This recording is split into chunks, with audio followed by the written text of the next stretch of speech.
لیژنەی دارایی پەرلەمان خاڵی لە وەزی حکوومەتی هەرێم ئاشکرا دەکات.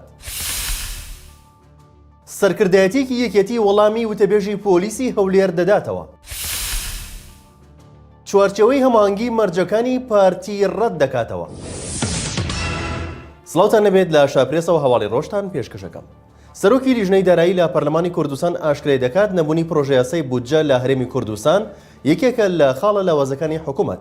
زیاد جەبار سەرۆکی لیژنەی دارایی لە پەرلەمانی کوردستان بە شارپرێسی ڕاگەیاند ماوەی 9 ساڵە حکوومەتی هەرێم بودجەی نەناردۆتە پەرلەمان و لە ساڵی 2020 هەوڵدرا بۆ ئەوەی بودجە بنێرێتە پەرلەمان، بەڵام ئەو ساڵەش ئەمە نەکرا و بۆ ئەم ساڵیش زیاتر لە 7 مانگی ساڵ تێپەڕیوە تازە حکوومەت سەرقاڵی ئامادەکردنی پرۆژە بودجەی ساڵی 2022 وتیشی ئێمە پێمان وایە هەر کات و ساتێک بوونی بودجە لە نەبوونی باشترە، بەڵام ئێستا دەڵێن ئێستا کە 7 مانگ تێپەڕیوە تا حکوومەت ئامادەکردنی تەواو دەکات دەچێتە کۆتایی ساڵ، بۆیە باشترین هەنگاو ئەوەیە حکوومەت ئێستا پرۆژەیەکی باش بۆ ساڵی 2023 ئامادە بکات و بەر لەو ساڵەش پەسەند بکرێت.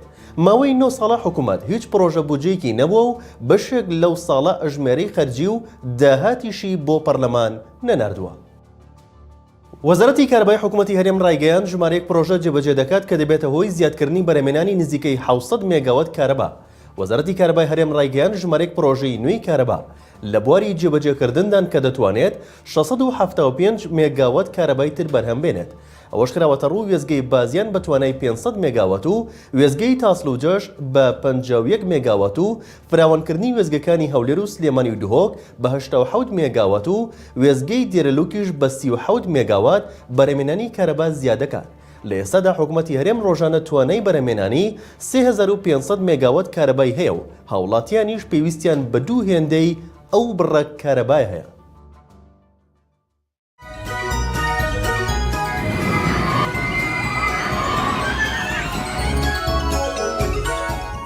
چاویلاند گەورەترین شاری گەشتیاری لە هەموو عێراق.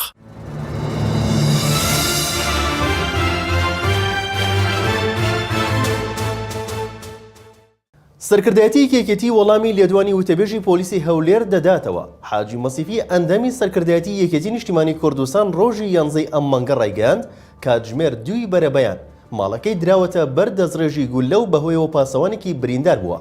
شەوی ڕابردووش لە کۆنگرێکی ڕۆژنەمانیدا هۆگر عەزیز وتەبێژی پۆلیسی پارێزگای هەولێر ئاشکرای کرد ڕێڕەوی یاسایی لەم دۆسیەی گیراوەتە بەر، بەڵام ئەم کێشەیە و هۆکاری تەقەکردنەکەش کێشەی کەسی بووە نەک سیاسی. هەر کەسێکیش ئەم کاری ئەنجام دابێت ڕێڕەوی یاسایی بەرامبەر دەگیرێتە بەر. لەو ڕۆژەوە سکرتێری حاجی مەسیفی ڕوونکردنەوەیکی بڵاوکردەوە ڕایگەیاند بەداخەوە دوێنێ وتەبێژی پۆلیسی پارێزگای هەولێر زۆر نابەرپرسانە ڕایگەیاندووە کەیسەکە کەیسێکی سیاسی نییە بەڵکو و کەیسێکی شەخسیە. جەختیش دەکاتەوە ئێمە لێرەوە نیگەرانی خۆمان لە وتانی وتەبێژی پۆلیسی هەولێر دەردەبڕین کەوا بەڕێزیان حەق نەبوو پێش بڕیاری دادگا بکەون تا دادگا بڕیاری ڕاستی خۆی دەدات. پەرلەمانتارێکی سەر بە هاوپەیمانی چوارچێوەی هەماهەنگی ئاشکرای دەکات چوارچێوەی هەماهەنگی لەبارەی پێکهێنانی حکوومەتی داهاتووی عێراق بە هیچ شێوەیەک لەسەر بڕیارەکانی دادگای فیدراڵی دانوستان لەگەڵ پارتی دیموکراتی کوردستان ناکات. علی تورکی پەرلەمانتاری هاوپەیمانی چوارچێوەی هەماهەنگی لە لێدوانێکی ڕۆژنەمانیدا ئاشکرای کرد بڕیارەکانی دادگای فیدراڵی یەکلاکەرەوە و پابندن و تانەیان لێ نادرێت، هەر بۆیە ناتوانرێت لەسەر پرسی یاسایی نەوت و غاز کە دادگاکە بە نایاسایی ناساندووە لەگەڵ پارتی دیموکراتی کوردستان دانوستان بکرێت بە هۆکاری ئەوەی هەندێک بڕیار و یاسا گرنگن و ناکرێت هەڵوەشێنرێتەوە یان پشتگوێ بخرێن. بەوتەی تورکی هەوڵدان بۆ پەلکێشکردنی بڕیارەکانی دەسەڵاتی دادوەری بۆ ناو دانوستانەکانی پێکهێنانی حکوومەت و کەمکردنەوەی شکۆی دادگای فیدراڵی و بڕیارەکانی هیچ جێگەیەکیان لەلایەن چوارچەوەی هەماهەنگی نییە و لە دانوستانەکانیاندا لەگەڵ هیچ کام لە کوتلەکان گفتوگۆیان لەسەر ناکات.